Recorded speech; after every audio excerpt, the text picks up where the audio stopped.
Is it a crime to insult somebody in public? Yes. Yes, it is. And it's a crime to insult them online as well? Yes. The fine could be even higher if you insult someone in the internet. Why? Because in internet, it stays there. If we are talking here face to face, you insult me, I insult you, okay, finish. But if you're in the internet, if I insult you or a politician... That sticks around forever. Yeah.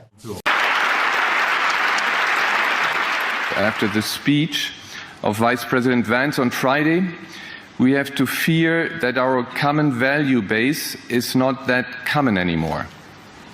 I'm very grateful to all those European politicians that spoke out and reaffirmed the values and principles that they are defending.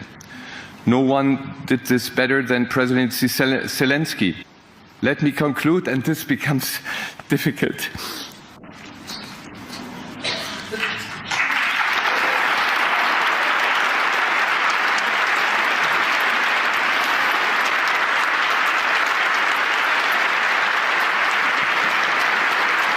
New normal era.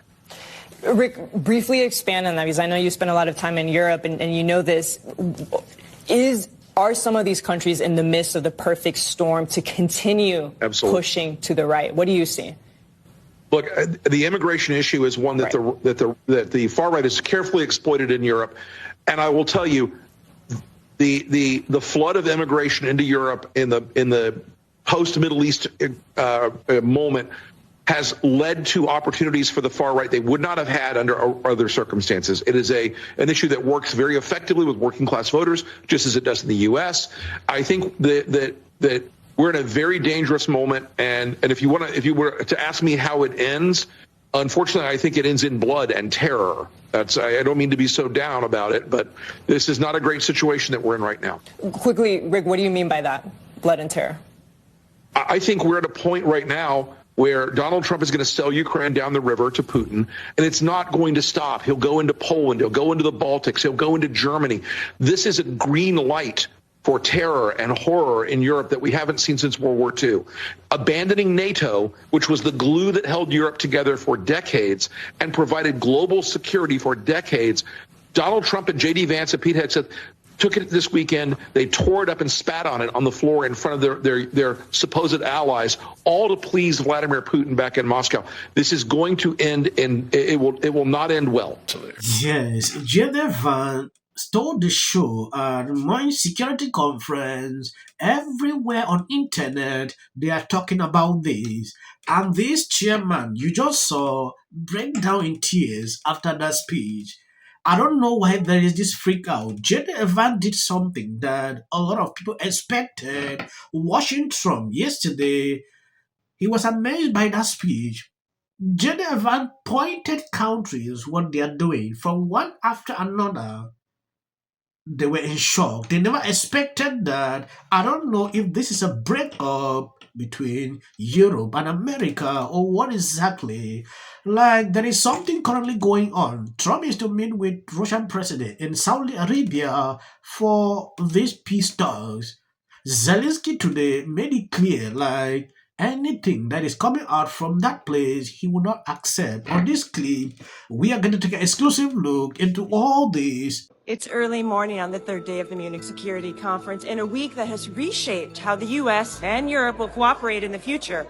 The focus is not on Ukraine as such, but rather on J.D. Vance's speech, one that people are calling almost as prophetic as Vladimir Putin's 2007 address here at the MSC.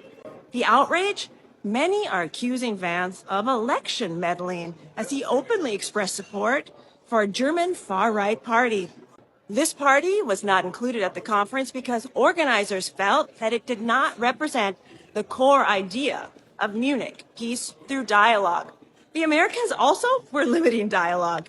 Keith Kellogg doubled down on day 2 of the conference and assured Europeans that they were not needed at the negotiation table with Vladimir Putin regarding Ukraine.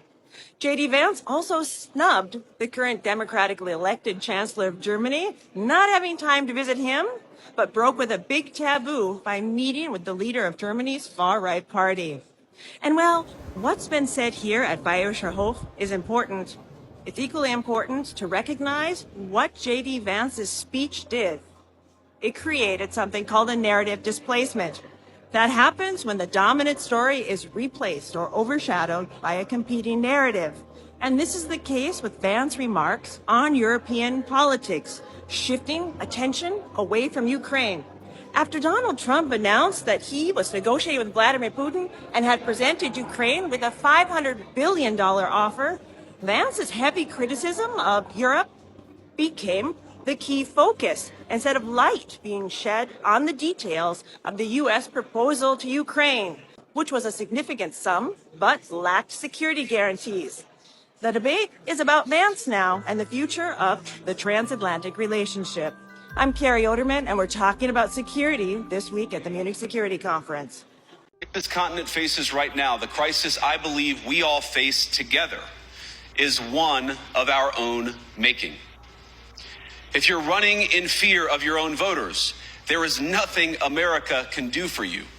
Nor, for that matter, is there anything that you can do for the American people who elected me and elected. So that was J.D. Vance at a security conference in Europe with our European allies just the other day, insulting them nonstop for 17 minutes, telling them that America knows more about democracy than they do. This coming from a party that staged a coup on January 6th, telling all of Europe that America knows more about free speech than Europe does. This from a party that is gagging professors. This is what we are talking about, free speech. J.D. Vance expressed himself what he thinks is going on, and they are freaking out. What Marco Rubio just said here, that is the truth. I don't understand till now why these people hate the truth, because this targeted speech, everywhere in most of these countries is simply because people are able to speak up. They don't like that. Shut up your mouth. That's just what they do every single day. Reason they even arrest people in the UK if you speak up against what they don't like. I have seen this over and over. And that's exactly what J.D. Vance did. Nothing contrary. So tell me what exactly is actually happening in these countries if you can't be able to express yourself the way you like. Their main target was Elon Musk. Oh, Elon Musk, X, and TikTok, things like that. If they don't want, they should just close down all social media platforms. I would tell him three things. Number one, Joe Biden was your successor and predecessor, but he planted the flag of the United States in downtown Kiev and declared on behalf of the United States that the US will be with Ukraine for as long as it takes until Ukraine secures its independence. Therefore, the credibility of the United States depends on how this war ends. Not just the Trump administration, the United States itself.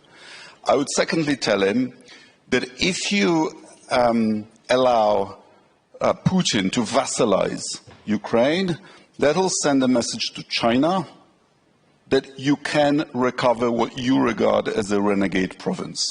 I will never accept any decisions between the United States and Russia about Ukraine. Never. And our people, never. And our adults and children and everybody. It can't be so. This is the war in Ukraine against us, and it's our human losses. Can Ukraine survive without U.S. military support? Probably it will be very, very, very difficult.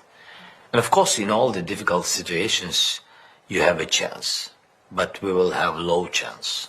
J.D. Vance shocked the establishment when he accused them of hiding behind defamation campaigns simply because someone might express an alternative viewpoint or even win an election.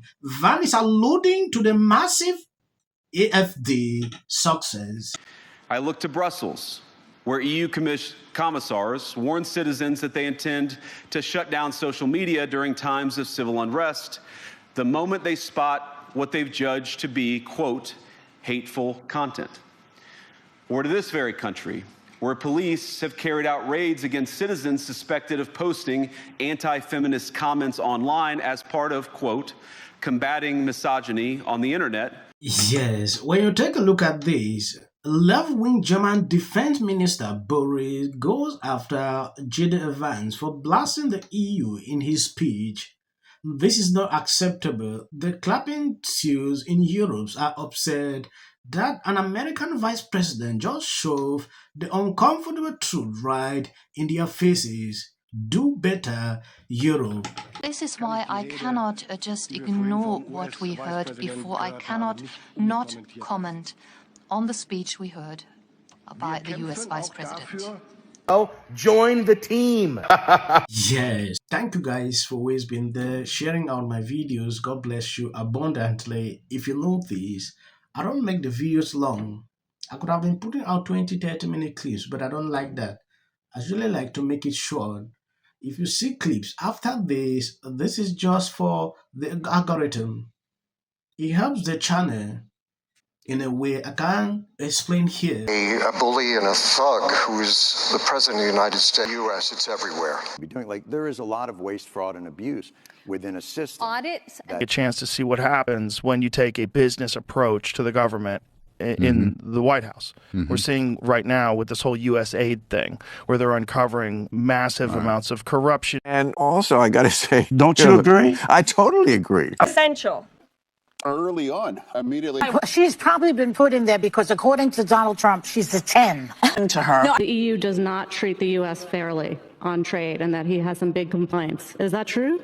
Right? And it doesn't mean that we should sit and pretend that it's suddenly okay, that this new presidency is just going to keep on keeping on. That is not the case. And awful things have happened. So and sparks move things.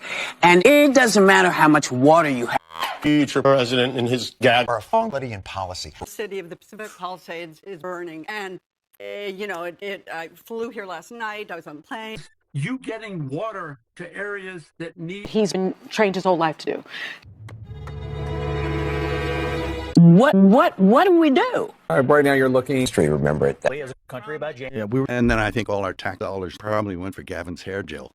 I don't know. Jim Jordan. Josh Green, the governor. Watch news or talk. Now look, I have a lot of... The Democratic Party has about everything. The next department that appears to be on the chopping block is the Department of Education. Just earlier today... Well, thank you. Hey, now speaking of church, can I... In common, they're all terrified of Ronan Farrow. Is probably one of the most unintelligent billionaires. On Team Chiefs. Literally right next to us was Taylor Swift. Those are boo. I tell you what makes... It's not